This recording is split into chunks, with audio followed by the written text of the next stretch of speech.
Hello and welcome to Profiles in Risk. This is your host Tony Cañas, and today I have with me Alex Frommeyer, and I very likely mispronounced that. Founder and CEO at Beam Benefits. So Alex, thank you for joining me today. How's it going? Tony, I'm doing great. How are you? I am doing fantastic. We are recording on June 22nd. So in the middle of a heat wave, and here in Atlanta, Georgia, it's 98 degrees.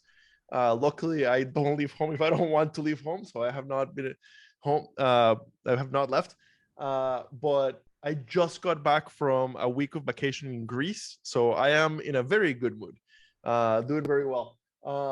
So Alex, you guys are one of what appears to be like 55 in Columbus-based insurtechs, right?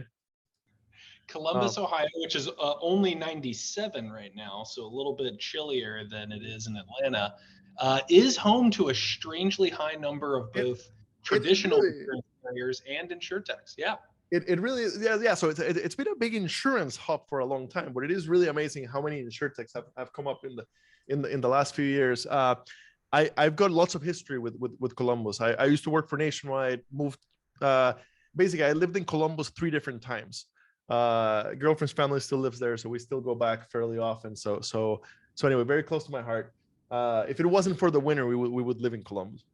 That is fair, but Columbus would love to have you back whenever you're ready. Awesome. So Alex, we always give the guest a chance to give the elevator pitch. So what is Beam Benefits?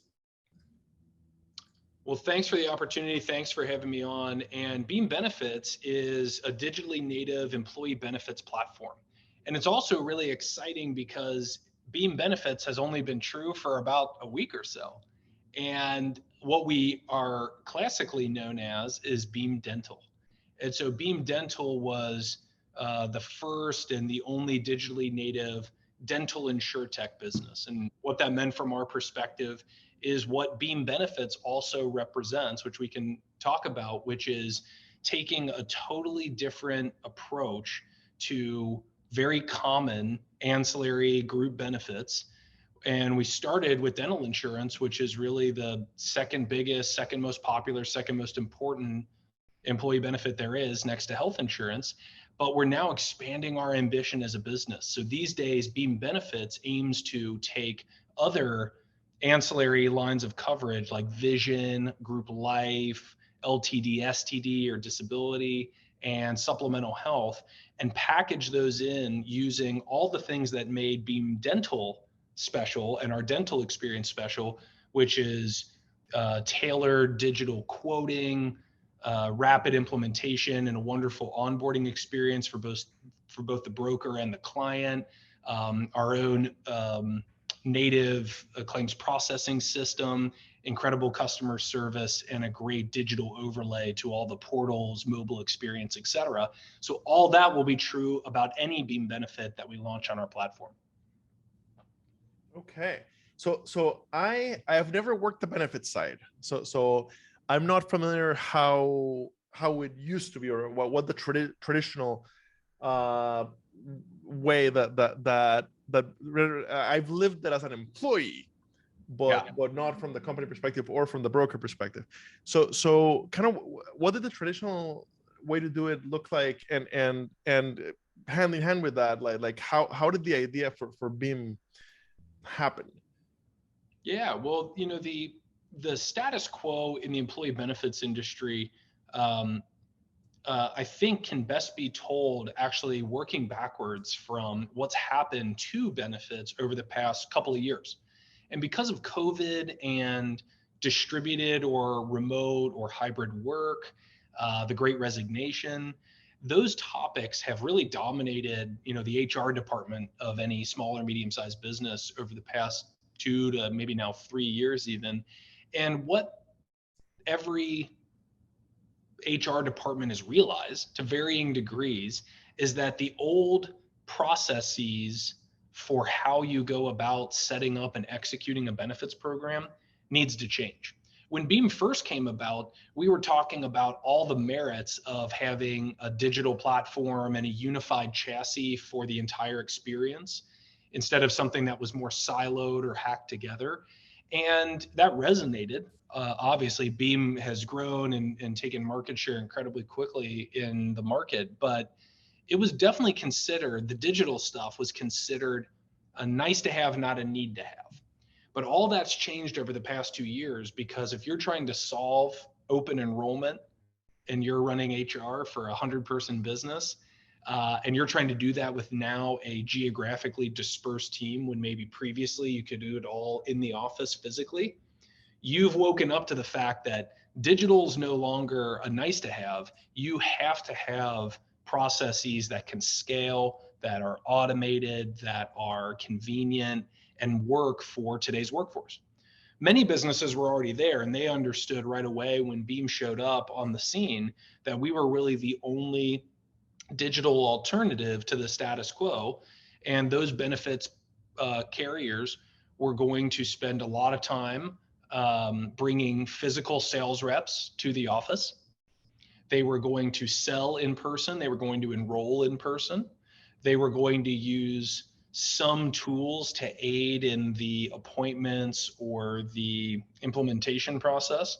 But that data doesn't necessarily, just because it goes into a carrier system, doesn't mean it goes to all the different parts of the customer journey where that data is needed to keep the integrity of that customer experience holistic, as a piece of data might migrate from carrier to broker to client to member over time.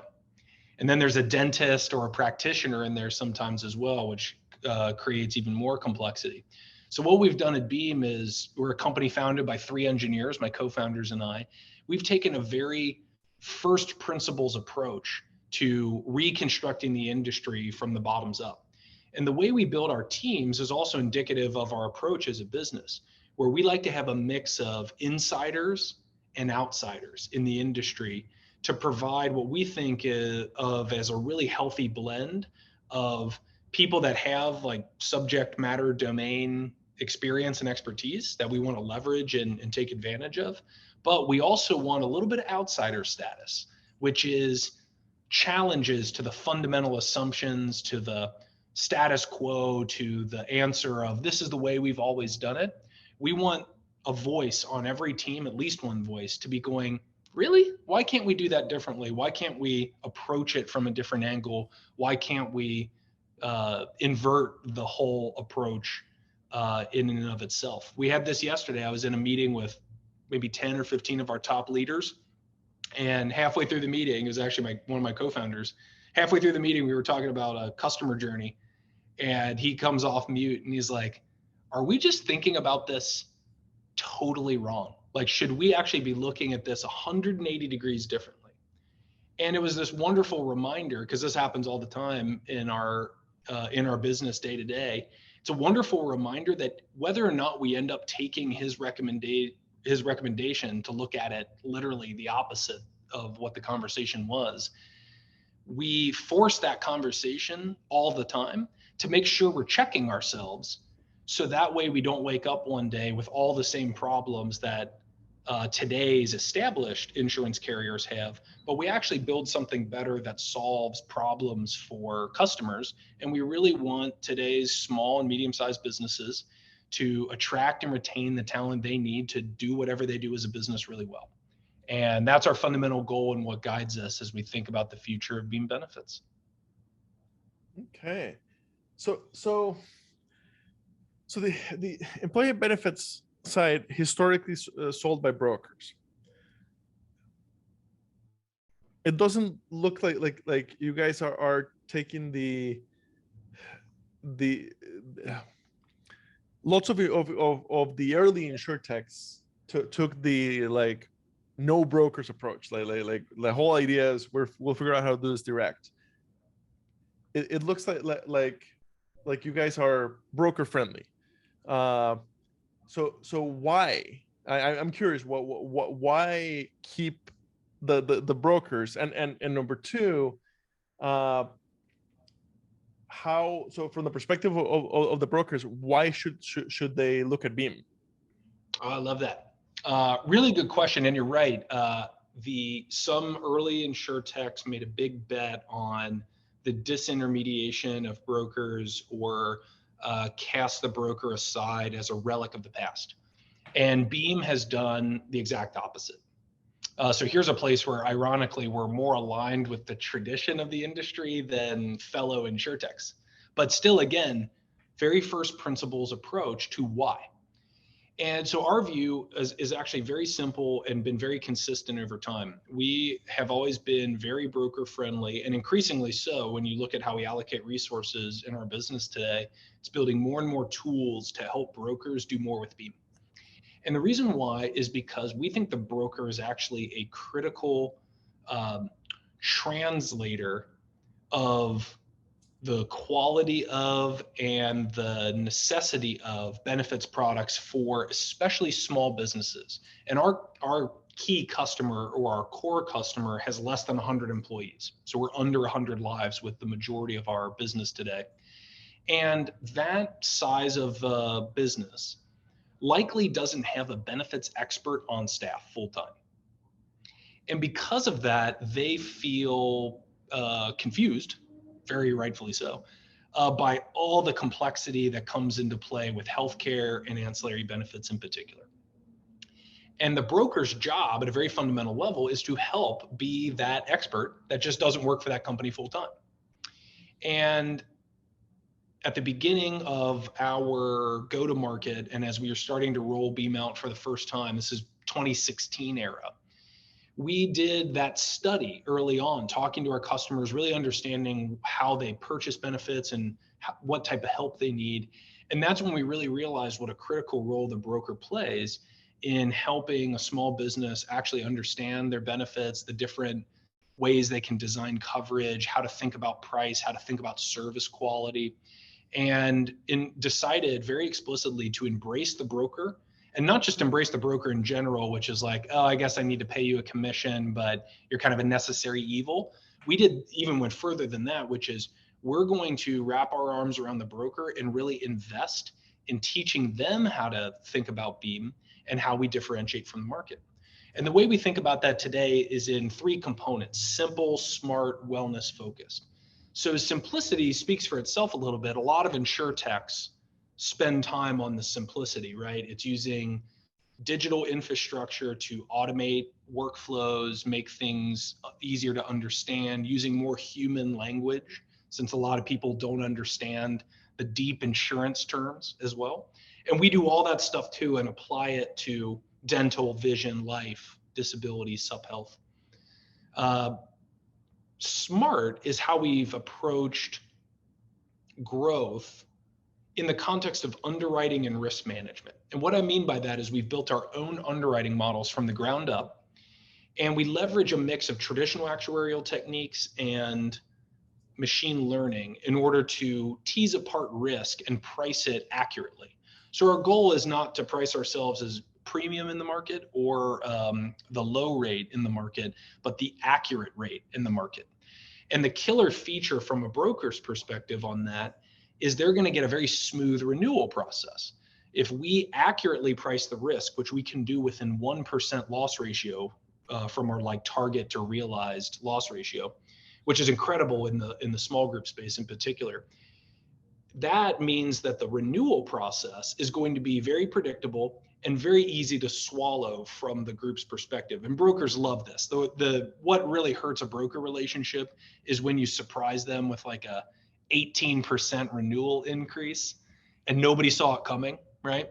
That's like a real killer for the relationship. And so what we try to do at Beam is set really strong expectations about the steadiness at which our book of business is going to run and what a broker's expectations should be from year to year with each of their clients that they have with Beam. And then wellness focused is really what makes us different physically, or it's the most obviously different thing that we do at Beam. We administer the dental industry's only dental wellness program. And the star of the show is the Beam Brush, which is a connected electric toothbrush. And we give it to any of our members that want it when they're going through enrollment. So they can not only enroll in the coverage, but then also elect to get the brush. And the brush, as you use it every day, accrues points. And then you can go into our mobile experience and redeem the points for things like replacement heads for the brush, or even prizes like gift cards to retailers like Starbucks or Amazon. So it's a really simple way to gamify that experience, but it's also feeding very important data back to us that we use in underwriting. And it creates a wellness feedback loop that helps from a population health management perspective at scale. And a very easy thing for a broker to use to demonstrate to the business just how different Beam is in reality. Is the toothbrush a Sonicare type? Okay. Yeah, you got it. So it's most similar to a Sonicare, and the connectivity, it's a really great brush. But what separates it is not its cleaning power, right? If you ever see a toothbrush commercial, they're always talking about how much plaque they remove, et cetera. We're not really worried about that because the quality of the brush is going to be similar to other brushes that are already on the market.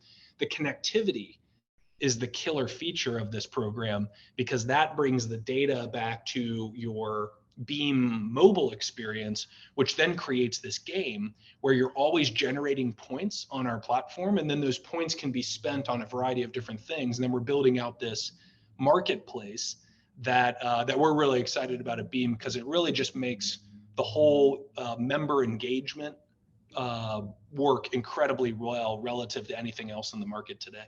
Yeah, and it's brilliant because it's a great win-win-win, right? My teeth are healthier, my less likely to have expensive problems. Yep.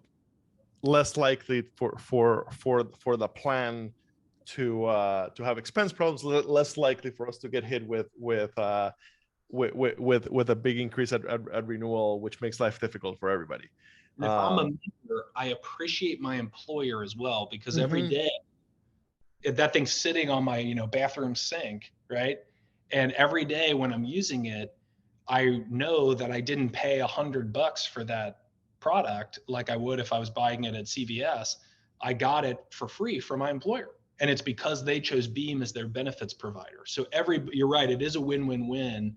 And it creates this really healthy set of incentives for everybody to win in that context.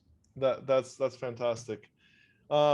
So I'm kind of assuming that or rather it is clear that for the broker, they love selling you guys like because you make it easy, and make it easy to keep the business, which is super important.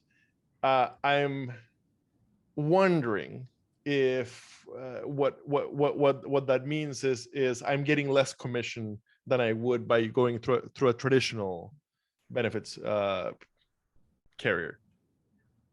Yeah, great question. And the short answer is no. We pay industry standard commissions, and we proudly do as well. One of the things we often say in our sales pitches with a broker, with our sales and marketing teams, is we want our brokers to do exceptionally well. We want the check that they're getting from Beam, their commission check, to be going up every time they get it, right? And that's going to be because they love selling Beam and they're doing more of it over time.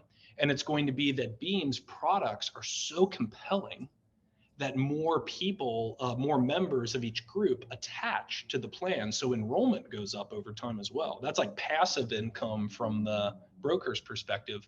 And then now, because we're going from Beam Dental to Beam Benefits, we're also adding new products, which is more stuff for the broker to bundle into that same sale, which makes that bundle even more powerful and even more commission rich from the broker's perspective. So we very proudly pay out our commissions the same way that we very proudly pay out our claims, which is like you're paying for dental benefits, you should use them, right? Hopefully you're using them for things like checkups and not for root canals, because I don't think anybody wants a root canal. But we very proudly pay the claims and the commissions because that's how the ecosystem is supposed to work. Beam should be easy to understand, easy to implement, and easy to use as well. Okay. Um, Again, because I don't come from the benefit side, uh, I so if I'm a benefits broker, can I sign up directly to sell Beam, or does my brokerage have to sign up in order to be able to distribute this product? Yeah, different brokers have different rules about that. I mean, most brokers that we work with, not most, but I'm sure a majority at least, um, are small enough brokerages that they have, kind of understood rules of engagement around the appointments process. But we basically can start working with a broker usually after doing a quick demo on how to get them ramped up enough on the context of Beam's differentiators to be able to start running some RFPs and quotes together. And then usually once we win or are going to imminently win a customer, then we go through the appointment process, which is done at the brokerage level. And then we can set up that brokerage for success, and all of their downline producers, however many that is inside that business, also get appointed, and then we can run with it from there. But this is like, it's just part of any broker that's signing on with Beam is doing so because they believe in the future, meaning that every broker already has multiple dental carriers that they work with. They already have multiple ancillary carriers that they work with. There's either an established Delta Dental plan in the state that they work in, or there are plenty of options out there, whether it's a Guardian or a MetLife or one of the big health insurance carriers. They all have dental products as well. So everybody has choice already. The question that a broker is asking themselves is every day is, am I competitive in my market?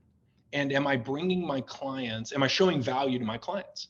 Am I bringing them the latest and greatest, the newest and best stuff, which isn't just about being new, it's about being the newest and best, right? Because it's got to be the state of the art.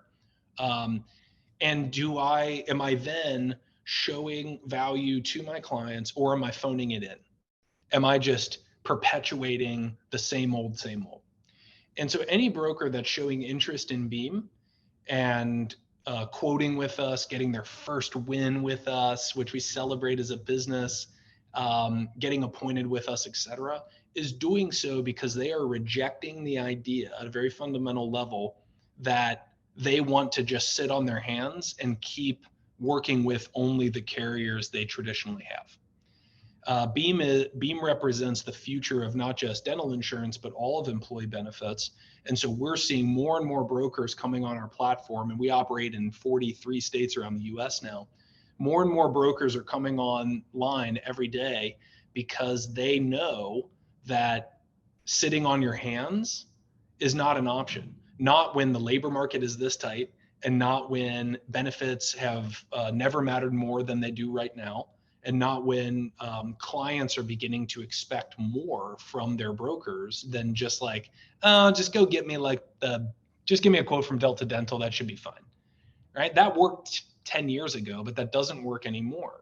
People want something that really represents what their company represents, which is, modern, fresh, simple, and smart. And the new economy means new employers, which means new benefits programs. And Beam not only has those, but we have them in a way that's very easy to get, bundled together, very convenient for the broker. So we're seeing all-time like buying intent signals from the brokerage community, which feels really great because we've been investing in them for years and we're seeing incredible growth as a result. Okay, awesome. Yeah, no, like I've always found the benefit side a little slower and more boring than the traditional PNC side. And you've made a really great case today for how that side is getting interesting. So awesome stuff. Thank you so much for coming on the show. When it goes live, I will tag you and Beam. But yeah, this is very exciting. I look forward to seeing you guys continue to grow this approach. Thank you. We are excited as well. And you're right. I think, the early insurtech concentration has been more property and casualty or commercial insurance as well. But I think it's benefits time to shine. We're seeing more activity in benefits. I think the labor market has really turned on more interest and innovation in that space. And so I think we're going to see a lot of activity, and Beam's hopefully going to be leading the way. Oh, and I've got to say that I can totally see how small, now mostly remote or mostly hybrid employees, how this is a huge change. At Jacobson, there's about 100 of us that are full timers, and 4.5 years when I started, it was 95 people in Chicago and 5 remote, me being one of them. Post COVID, we're now like, well, no, we're remote first, and over half the company doesn't live in Chicago. So yeah, I'm not on the HR side, but I can totally imagine how that creates significant pressure on doing benefits in a much more modern way for what is now a distributor workforce. So you got just ask HR. I bet they've got plenty of stories about how the past couple years have been weird, because they used to be able to solve things for 95 of the 100 people on, and then there were a couple people that were exceptions. But now it's totally opposite, right? You have to solve for the exceptions. What used to be the exception, yeah. Yeah. And so everything has had to be rethought, which we think is healthy because it's brought more of the market toward digital employee benefits, which obviously plays right into Beam's central thesis. Makes sense. Awesome. Thank you so much for chatting with me today. Thanks, Tony. This was really fun. Thanks.